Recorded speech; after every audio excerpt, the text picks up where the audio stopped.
Hello friends. This topic of retinopathy of prematurity is actually a topic which most of the pediatricians, to be very frank, they neglect. I also in my classes normally when I tell about the different problems that are very commonly seen in premature infants, to be very fair, I usually skip this topic, retinopathy of prematurity, because as I was discussing with Dr. Neha before the start of this presentation, the ophtha people are the masters of this topic, and they are the people who primarily are best people to guide.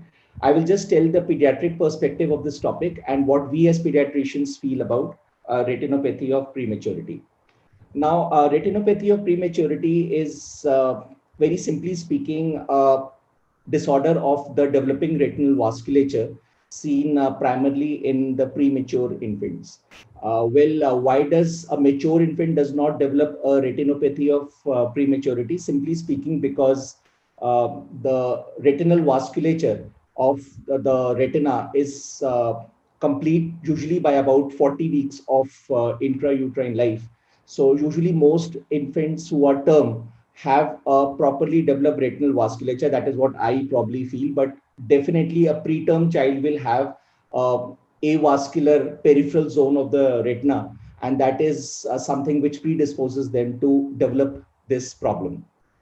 Why is this problem very common in India? This problem is very, very common in India because there have been increased number of cases. Now, to be very frank, India is the place where we have number of premature births. In fact, India is the leading country where there are so many premature births, and we have uh, good medical facilities now available in the last 2 decades, better ways of making these preterm children survive. So this has acted now as a double-edged sword. So while at one point of time we were able to make these preterm children survive, on the other hand, we started predisposing these children to different problems because oxygen was life-saving for these preterm children.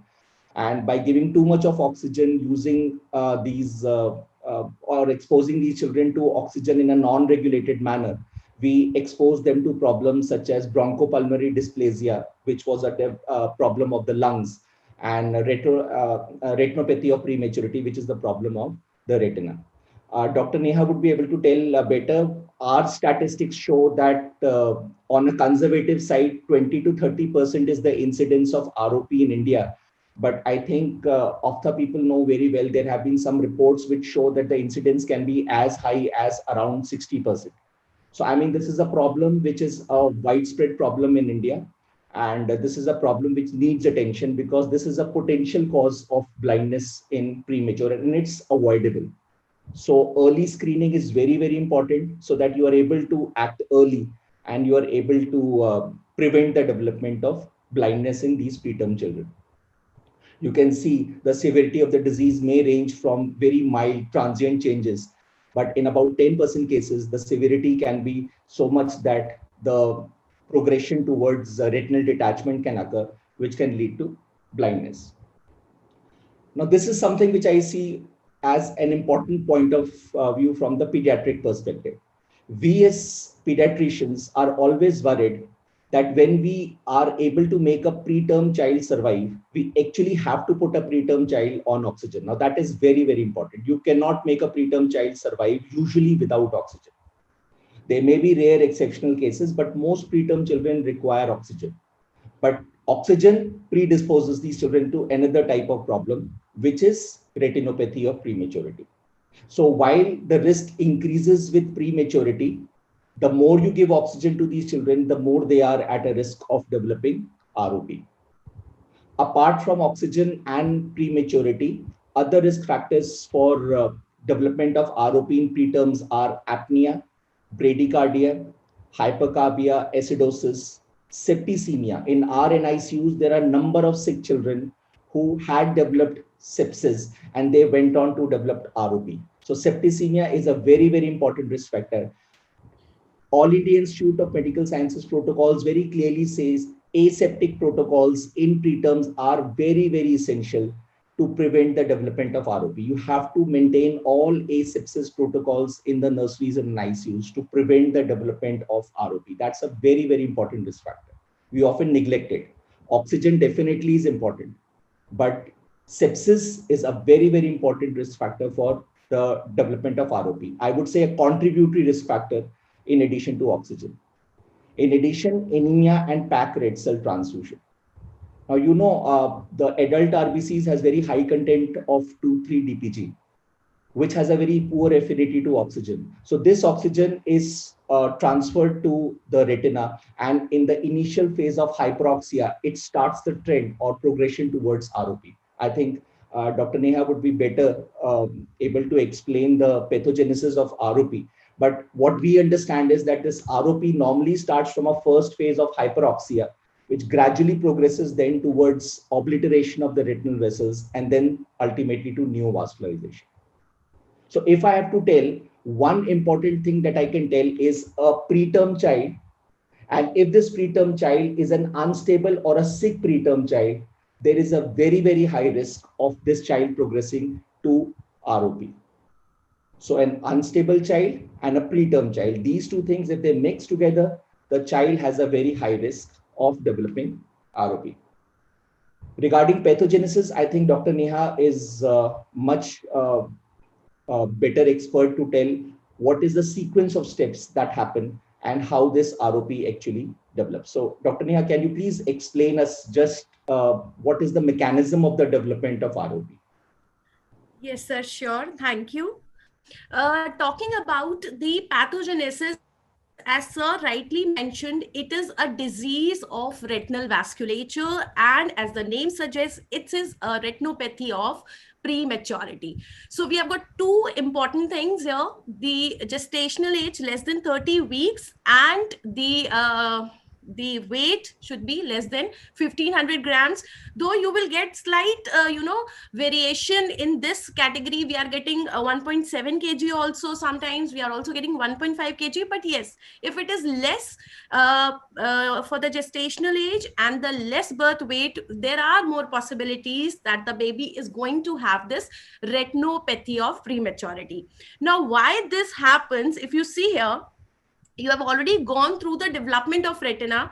We talked about the layers. So the outer layer of the optic cup makes the outer layer of the retina, that is the retinal pigment epithelium, and the inner layer of the optic cup makes the neurosensory retina. This we already know. Now what happens? Before the retinal vessels develop, the avascular retina receives the oxygen by diffusion from the choroidal vessels. Now, what happens in cases the baby is growing premature, the vasculature is going to be immature, because if you see the sequence, it is the 16 weeks that the retinal vessels are arising from your hyaloid vessels. Till 36 weeks, it is reaching the nasal side, and it is still 40 weeks that it will reach to the temporal side. So definitely, if our baby is taking birth less than 30 weeks, retinal vasculature has to be immature. Okay. Now coming to the pathogenesis. So according to the latest edition of Yanov, to quote here, they say that in utero there is an environment of hypoxia, and the oxygen concentration that is maintained there is between 25 to 35. Okay. And the baby is exposed to the placental as well as maternal cytokines and the growth factors. Now suddenly, when these babies are kept in incubators, and definitely they have to be given the oxygen therapy, this is disrupted by the hyperoxia, and that actually leads to the ROP epidemic. Now, why it is an epidemic? Because that actually leads to immense upregulation of vascular endothelial growth factor, and this fibrovascular proliferation is the thing that is responsible for giving you so many changes in the retina, along with the risk of the tractional retinal detachment. Now, though most of the infants have only mild ROP and there is spontaneous regression, but you cannot neglect the high risk in those babies who are not having that mild disease, and where it can be a contribution for the blindness. So this was the pathogenesis, sir. Over to you now. Ma'am, I would just suggest that since classification, you are the best person to explain the classification of retinopathy of prematurity also. So Okay. why not please enlighten us about the classification of retinopathy of prematurity also? How is it classified? Sure, sir. Sure, sir. All right. So if you look at the classification, so we are taking the international classification of ROP and going with the standard one from anterior to the posterior location. Now, usually I get this message that, there are so many things in ROP, ma'am. We have zones, we have stages, we have got clock hours. So once for all, try to understand, students, that we have got three things, and these three things are defining different things. Ultimately, obviously, they are defining the severity, but the severity ke liye we have got different goals. So the first thing that you have to understand is the zones. Now it's very easy. If you look here, see, I have marked three zones here. You can see the zone 1, zone 2, and zone 3. Now the farther you are going from the optic disc, less severe it is becoming. Okay, so the zone 1 is concentric to the center, where center is your optic disc. So you just take the center as the optic disc and draw a circle having a radius twice the distance between the optic disc and fovea. Now you already know what is the distance between the optic disc and fovea. It is actually 2 disc diameter, so 3 mm, multiplied by 2, and you are getting your first circle. So that is very conveniently zone 1. Now come to zone 2. So zone 2 is again just concentric. If you see here, the zone 2, this zone 2 is again concentric to your zone 1. So you start from the outer border of the zone 1, and then you are going nasally. Some books also say that it is 1 disc diameter, while some books say it is nasally up to the ora serrata. So there should not be any confusion. And now, because you are going nasally, you are left with this temporal crescent, which I have colored with the green highlighter. Can you see? This is your zone 3. So these are three zones that we define in the ROP, very clear cut.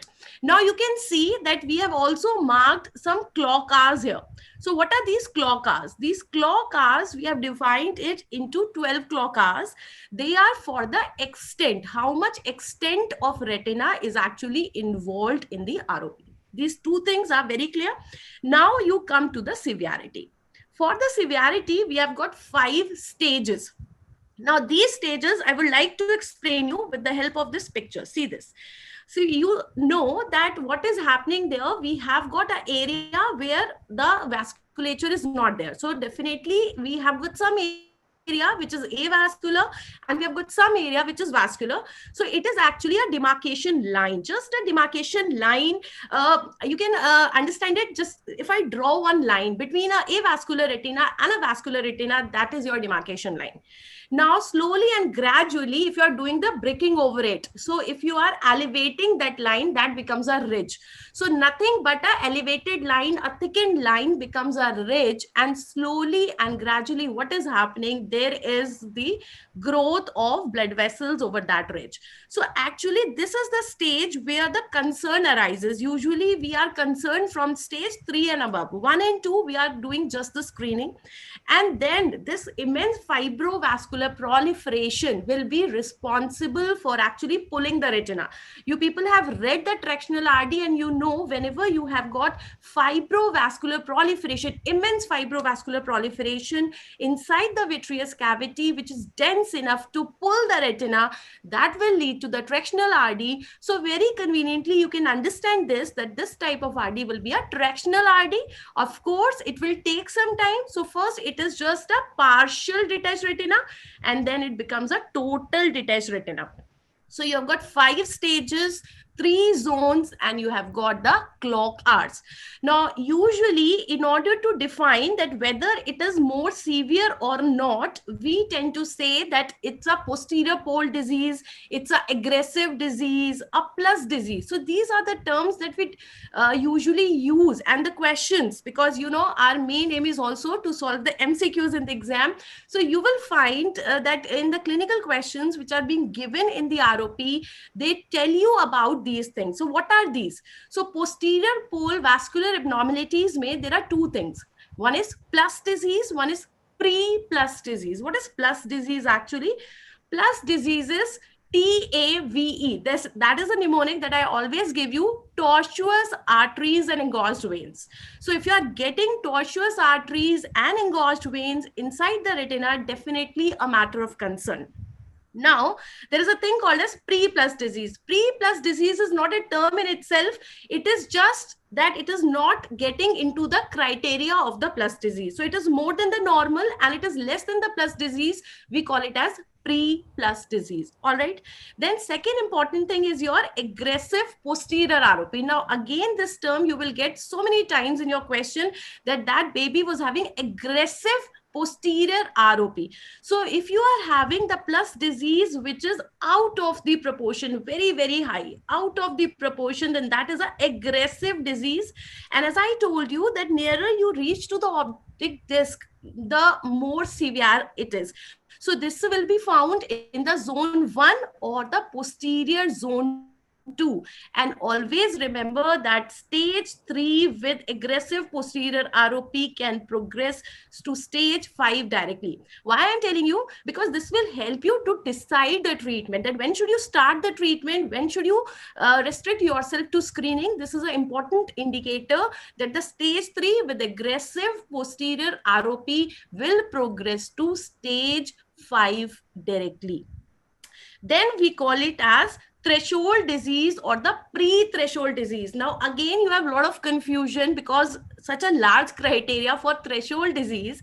Now, if you understand this, I think you will be able to grasp it and you don't have to cram it actually. Threshold means, obviously, as the name suggests, that has reached to the threshold of the treatment and you will have to start the treatment. So we have got 5 contiguous areas or 8 non-contiguous areas. Now, what are these areas? This is the extent, the cloacas that we had started with. So either it could be 5 contiguous cloacas or it could be 8 non-contiguous cloacas with plus disease. Obviously, the name says plus. Plus means it is severe.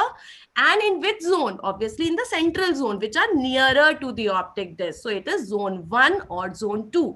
And you will be surprised to know that these kind of babies have a risk of at least 50% of the babies going to blindness. And if I'm giving the treatment at the proper timing, it could be reduced by 25% to 25%. And then there is a thing called as pre-threshold. Now, pre-threshold means, which is again more than the normal, but it has not reached to the threshold. And we have got 2 types, type 1, type 2. So the treatments are also different for type 1 and type 2. So you should know these. Type 1 is 1 plus 1 is equal to 2 plus. If you remember, I tell you like this in classes. So 1 means it is zone 1 plus means the plus disease. So if you have zone 1 plus disease, any stage, or it could be stage 3. If it is stage 3, then no matter plus disease is there or not. It could be then 2 plus, means zone 2, stage 2 with plus disease. So that is your 1 plus 1 is equal to 2 plus. This is your type 1. And then you have got type 2. Type 2 it could be zone 1 also or zone 2 also. If it is zone 1, you have to take larger stage. That is your stage 1, stage 2 without the plus disease.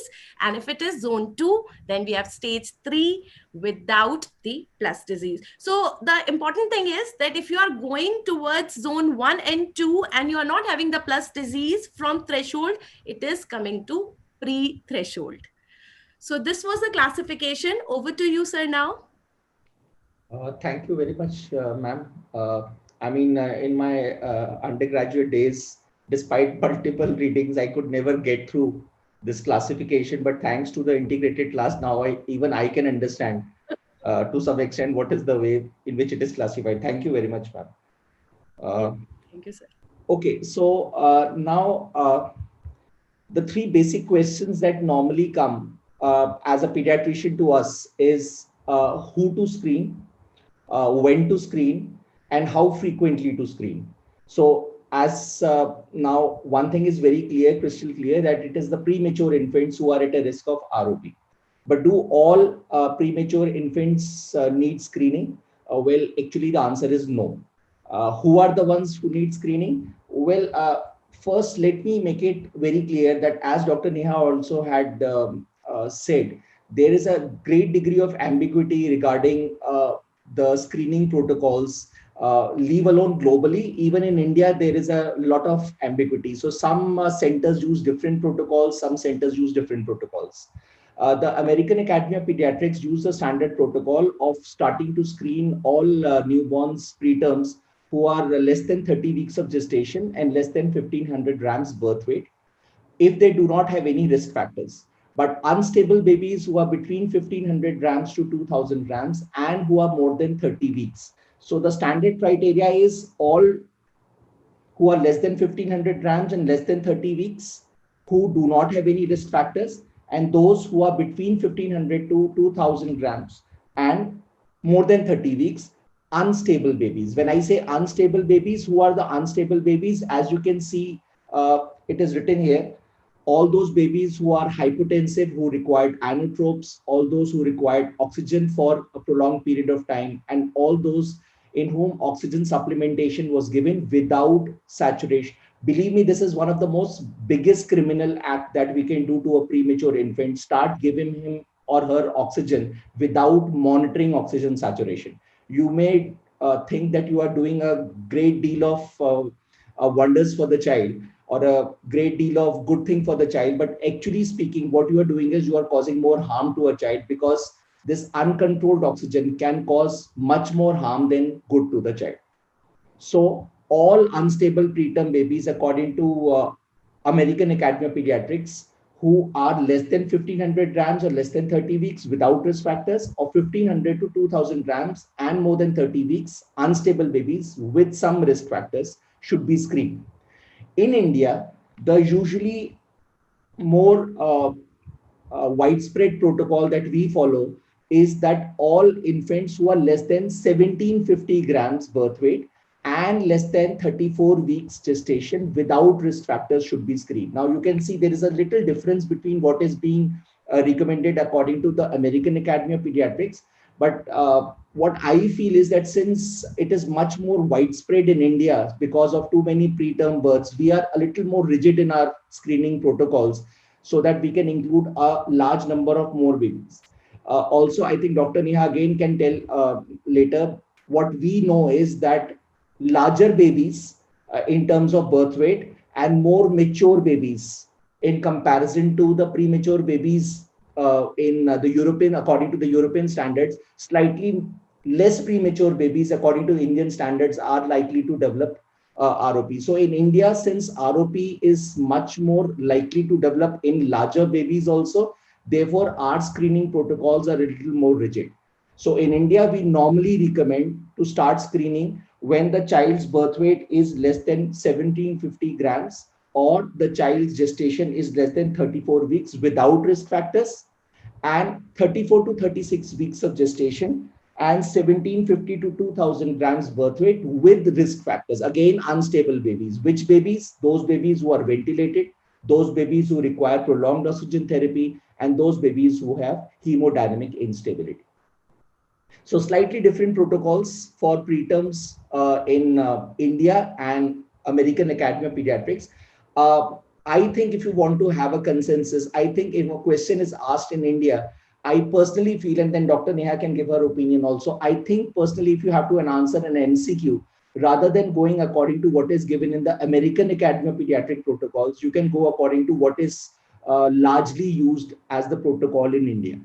But let me again tell you, even in India, their protocols still are different. For example, without going into too much of detail, the protocol that I know that is being used in All India Institute of Medical Sciences, I really do not know, and you can just cross-check what is the current AIIMS protocol. But in AIIMS, they are using a combination. They used to use a combination of the American Academy of Pediatrics and this Indian screening protocol. So what they usually do is they start screening when the child is born less than 32 weeks of gestation and less than 1500 grams weight. And 32 to 34 weeks gestation, or 1500 to 2000 gram weight, or when the gestation is not reliably known. That is also very common in India. The mother cannot actually tell many times the last menstrual period. So it's very difficult sometimes to calculate the gestational age.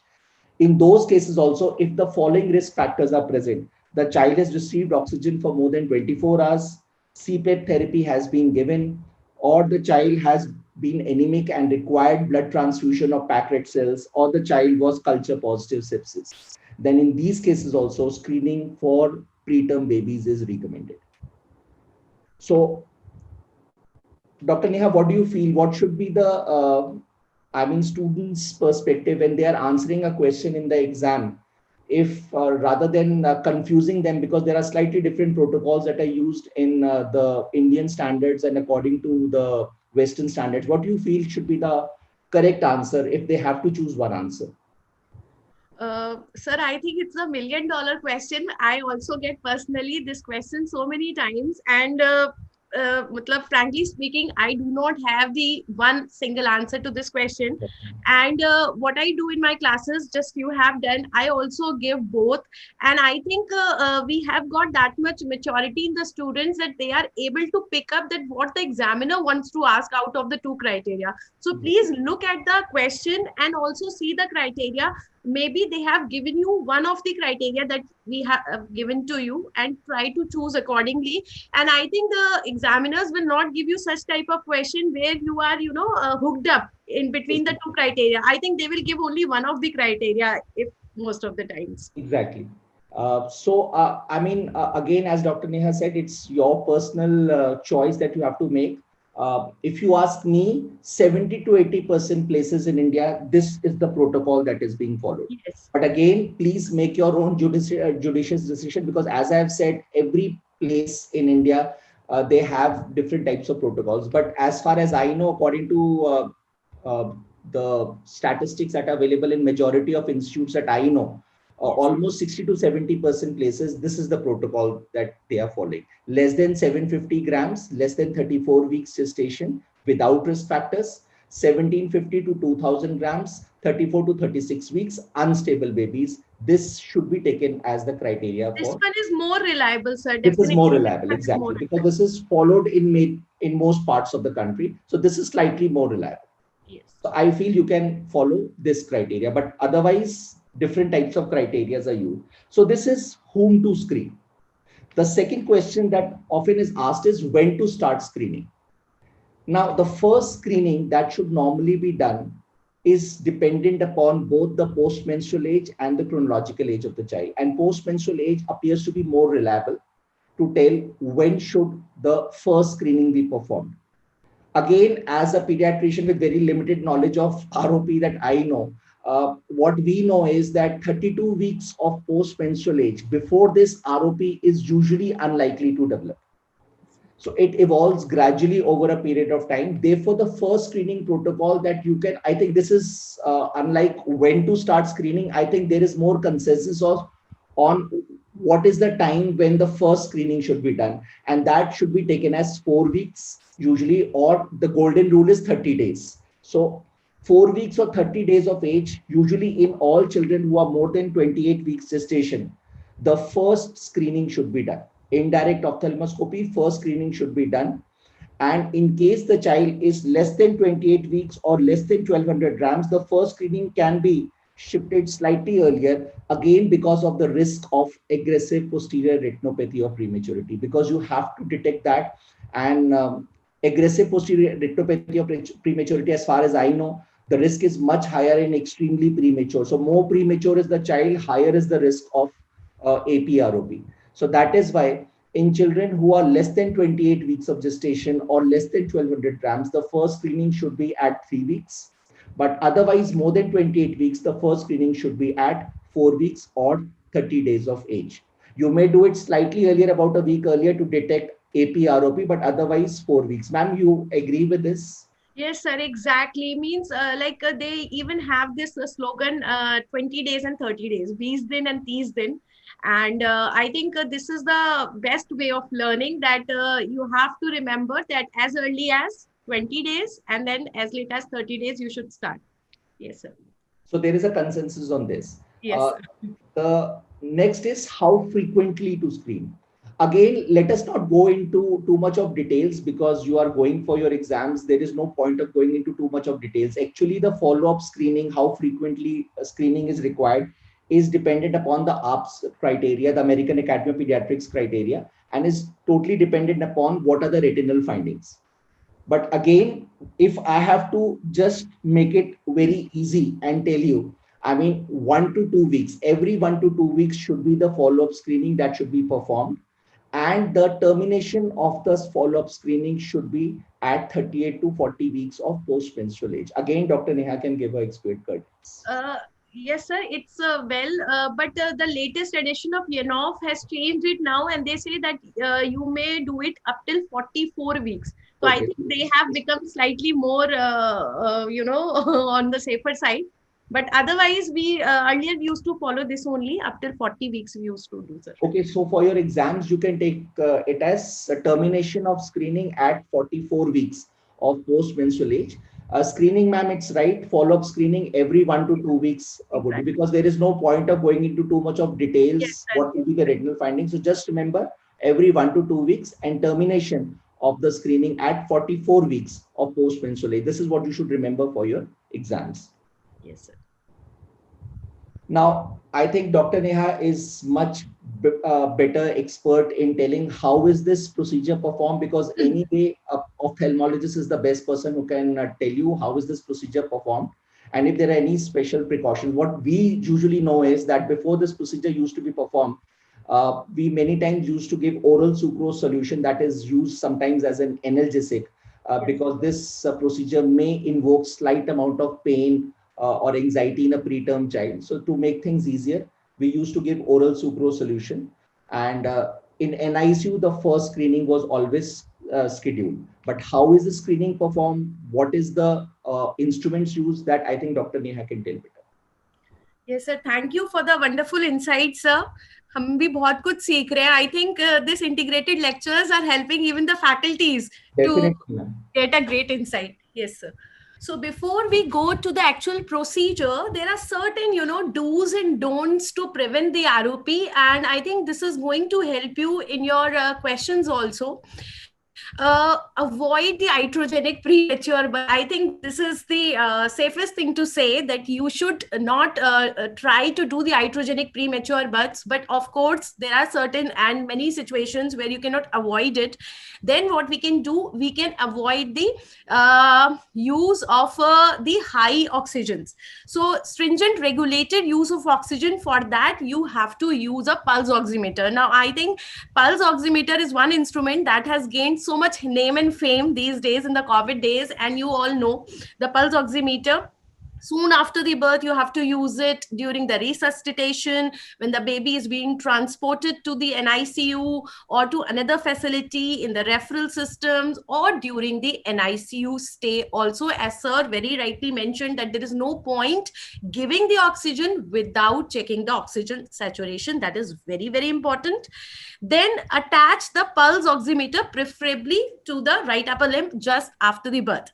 There are certain things that one must always remember, that it takes about 3 to 5 minutes for the SpO2 to increase after the birth. So if the baby is, you can see that the baby is having good respiratory effort, then we should not give the oxygen, and we should wait for at least 3 to 5 minutes. Now, FiO2 recommendation for the resuscitation of a preterm infant is only 30 to 90%. And I think, sir, this also value varies in different sources. What do you say for this resuscitation of a preterm Ma'am, infant? I mean, because majority of cases, the monitoring is actually being done primarily by the residents in the NICUs and in the nurseries. Yes. What I personally feel is, and what we normally used to do was to take oxygen saturation, SaO2, as a better marker of monitoring oxygen rather than FiO2. So what we normally recommend is that preterms, whenever we are giving oxygen, the recommended safe zone is 90% to 95%. The targeted oxygen should be always 90 to 95%. Too much of hypoxia should be prevented, but too much of hyperoxia should also be prevented. So what we normally used to tell our residents was that below 88%, it should never go, and above 95%, it should never go.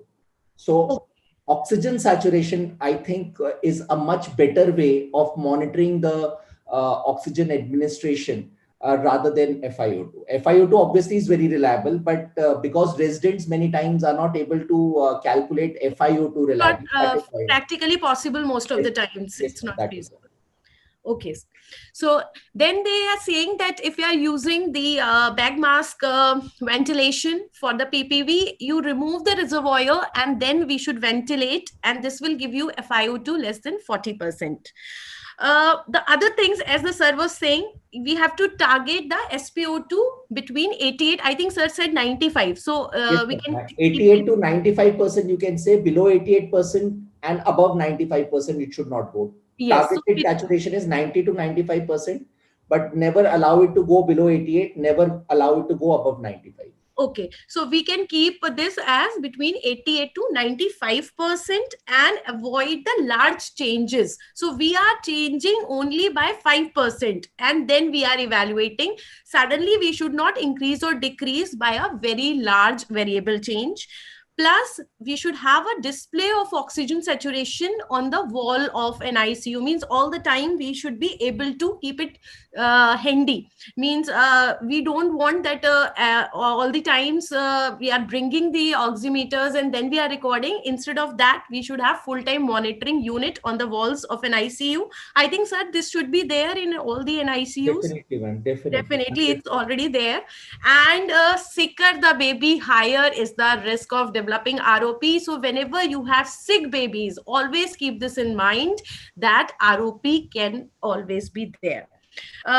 Then another important concern in these babies is the nutrition. The poor postnatal weight gain is a very, very strong risk factor, and especially in the developing country like ours, where already mothers are, malnourished, babies are malnourished, and these preterm babies have a high risk of going under the poor weight gain.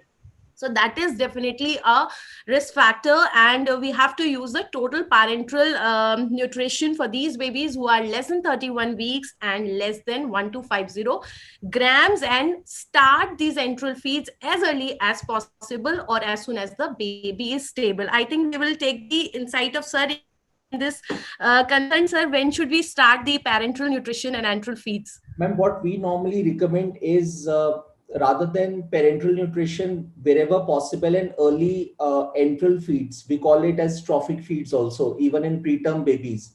Early enteral feeds is a must. You can start it in very low volumes and then you can gradually increase it according to the tolerance of the child. Also, ma'am, there is some indication to suggest that breastfeeding has some protective effects in preventing the development of ROP. So, I mean, what is recommended is that if you are able to bring the child on breastfeeding, even a preterm child on breastfeeding, as early as possible, it's always helpful because of the protective effects that breastfeeding has. Otherwise, enteral feeding starting very early definitely has protective benefits in the development or in preventing the development of ROP. So I think this is another feather in the cap that breastfeeding is helpful. There Either are way, some indications to suggest. I mean, it's again, it's not totally proven, but there are some indications to suggest that it may have a protective role. Breastfeeding as such has so many benefits. So this is another one of the additional benefits which might be there. So you can explain this to the baby's parents that even, this will help you in preventing your baby from this ROP also. Okay. Now, another thing, as sir also said, that the chances of sepsis are very, very high in this premature babies.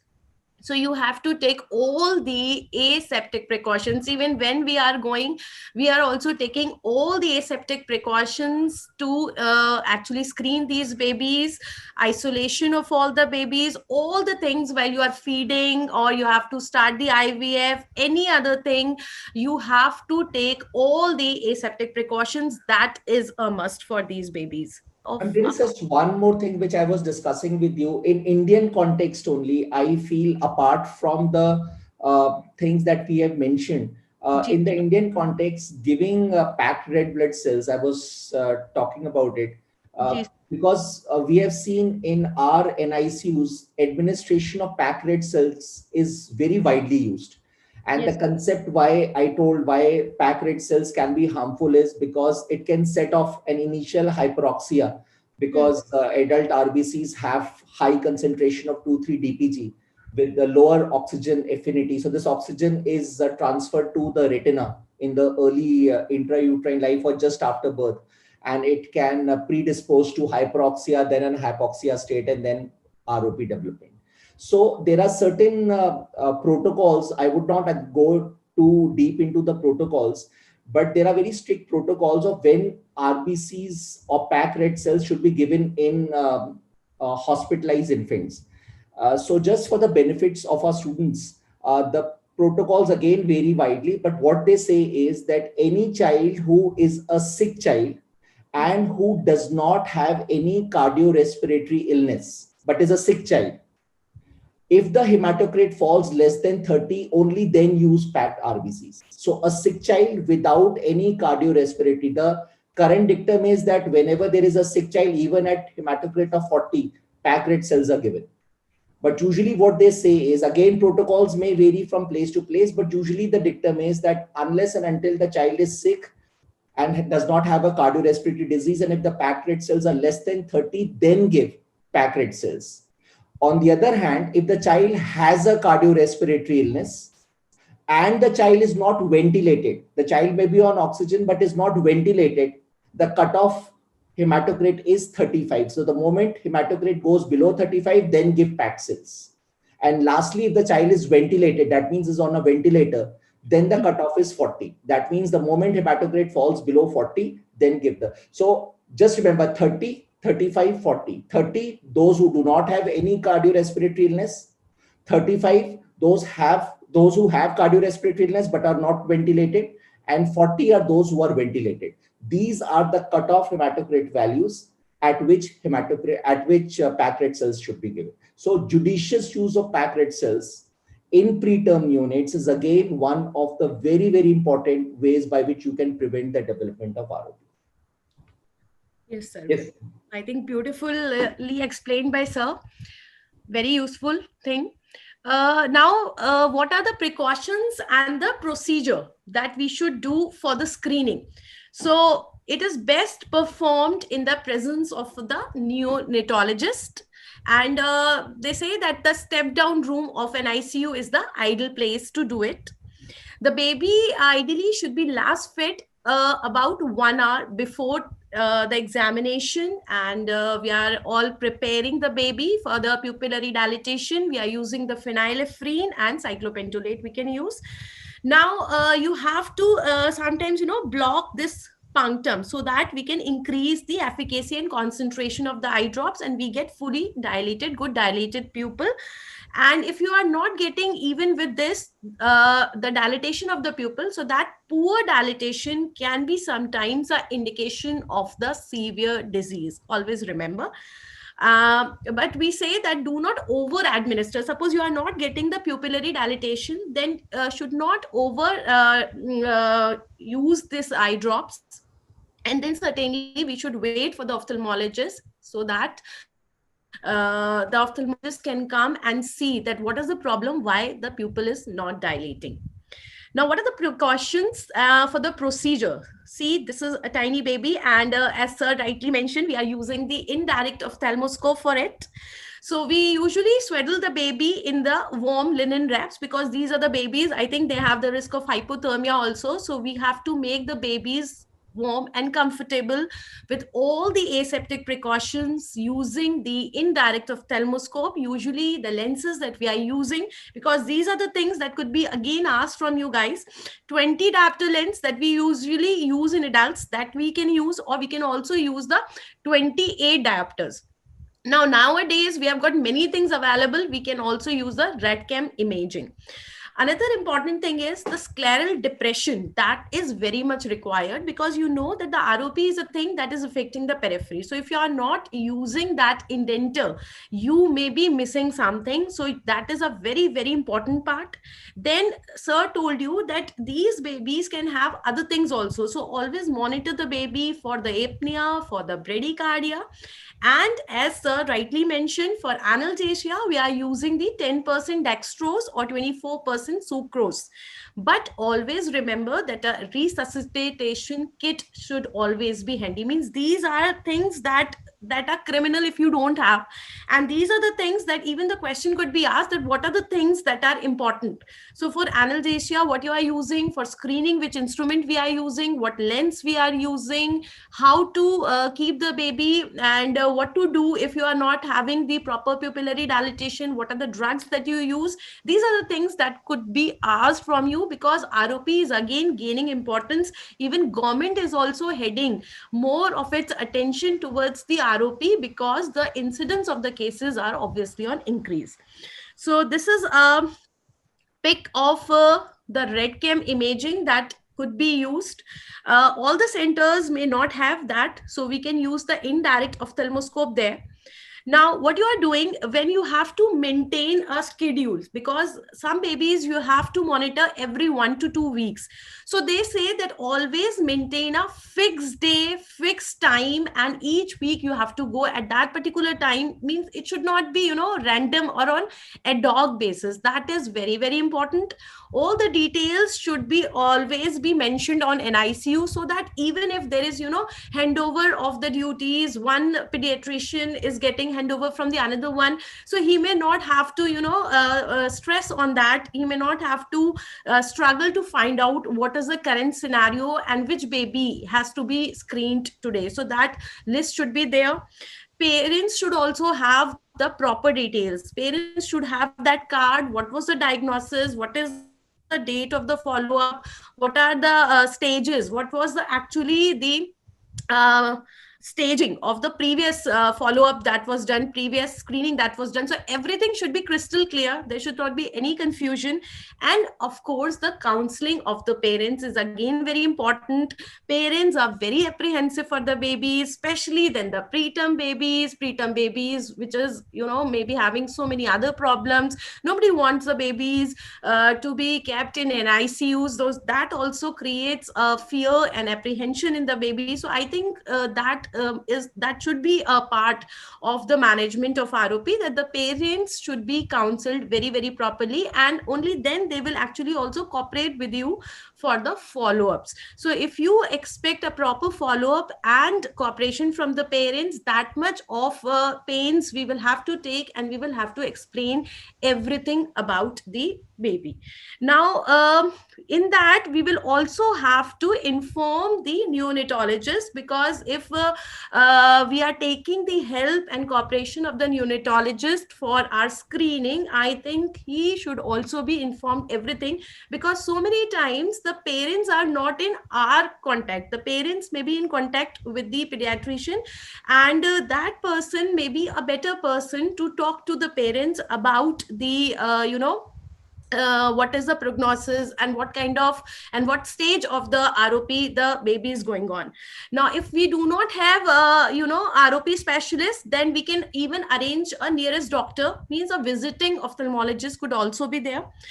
We can have the photo documentation. Nowadays we have a lot of telemedicine which is going on, so that could be there. But it should always be there. Means medical legal cases also could be there if the proper counseling as well as the proper screening of the baby has not been done.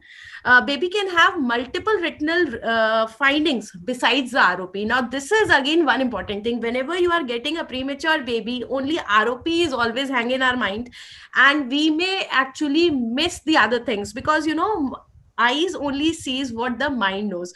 So if you are not keeping those options open in your mind, there is a high degree of possibility that you are missing other retinal findings.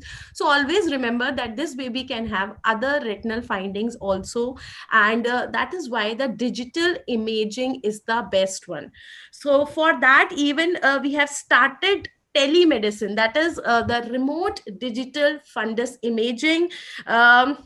This was started actually by the Narayana Nethralaya in 2008 in Karnataka, and they are actually based on the triple T philosophy. T for tele, ROP, teeth training, because they are trying to train more and more peripheral ophthalmologists, ophthalmic assistants, and also talking to the neonatologists. I think that is the most beautiful part of this 3T, because certainly you cannot, outweigh the importance of talking to the neonatologist, under whose the treatment the premature baby is there. So over to you, sir. Thank you very much, ma'am. Very well explained. But what I feel is now we have the treatment part. So, I mean, the treatment part, again, you are the best person to be able to tell, according to the classification, how do we manage these cases? Okay, sir. Thank you, sir. As you say. So, treatment. First of all, let us start that whom to treat and when to treat. So we start with the pre-threshold, and then we will move towards the threshold. And if you remember, we had two types of pre-threshold, type 1 and type 2. So according to your early treatment for the retinopathy of prematurity, like we have ET-DRS study, similarly we have ET-ROP study also, and it says that the type 1 should go under the treatment, while the type 2 you can keep the close observation. So we already know what is type 1 and what is type 2. Type 1 ke liye you can start the treatment, type 2 ke liye you have to do the close observation. Now, what are the treatment modalities? See, usually what we discuss in the classes is about the laser photocoagulation. We have to do the ablation of the retina, and that is also the preferred initial treatment that we are doing at most of the places. Again, I won't go in much of the detail. Only things that you need to know, that we are using again the indirect ophthalmoscopy to deliver these laser spots. At the most, you can remember which laser we are using, the argon laser or the diode laser. You already know about photocoagulation.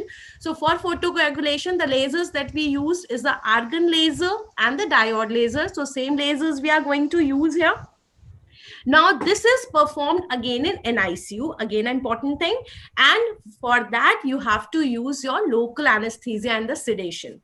There can be number of side effects, but obviously at that time, we are not concerned about these side effects. These babies can have cataract, these babies can have glaucoma, and even the anterior segment ischemia could be there.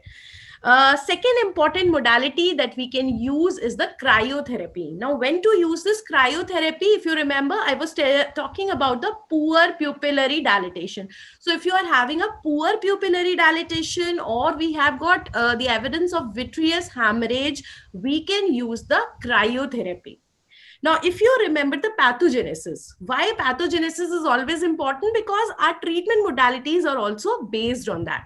So there was a upregulation of VEGF. So here we can use the anti-VEGF. So I think one more indication, you have read this in cases of your wet ARMD, you have read this in cases of PDR, and again we have got this anti-VEGF, and the most commonly used is your bevacizumab. We are using intravitreal injections. We can use especially in cases of aggressive ROP, where you have lot of neovascularization and fibrovascular proliferation.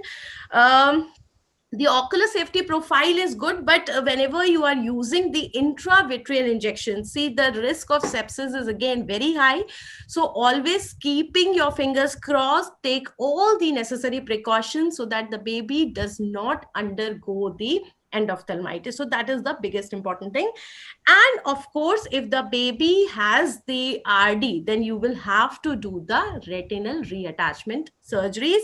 So if you remember, in the last of the stages, we were having the partial retinal detachment, we were having the total retinal detachment. So we will have to do the treatment as per the modalities of your TRD. So you will have to go for the vitrectomy without lensectomy. I'm not going into the much details of these treatment profiles, because we have to limit our discussion. This is your UG level discussion. If I go into the details, I will move towards the PG. So this much is okay for you guys. So we have to do the retinal reattachment surgeries. And always remember what are the risk factors. So if there are certain things in the baby, they are poor prognostic factors, and you will have to explain this to the parents, because afterwards I don't want anybody to fall in the medical legal things. So what are the high risk factors? We have the posterior location, if we are having the zone 1 or the posterior zone 2, or if the ROP was present on the very first examination, increased severity, obviously, if the stage is increasing, if there is more circumferential involvement, we have a rapid progression, we have plus disease. All these are poor prognostic factors which you should know, your neonatologist should know, and of course, the parents should also know. So I think, sir, this was about Thank the you very much, training. ma'am. Just one thing, ma'am. I had prepared a small based upon, I know it's very basic. I had just prepared a small table. I just want you to go through this table once and tell the students if they can use this table for their exams. And if there are any changes that you feel can be put in this table.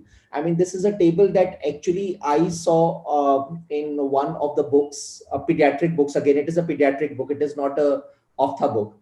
So it's a very simplified table, I know very well. But if a student has to go for the exams and if he remembers this table, where changes you feel are necessary and what changes are necessary, you can do the changes.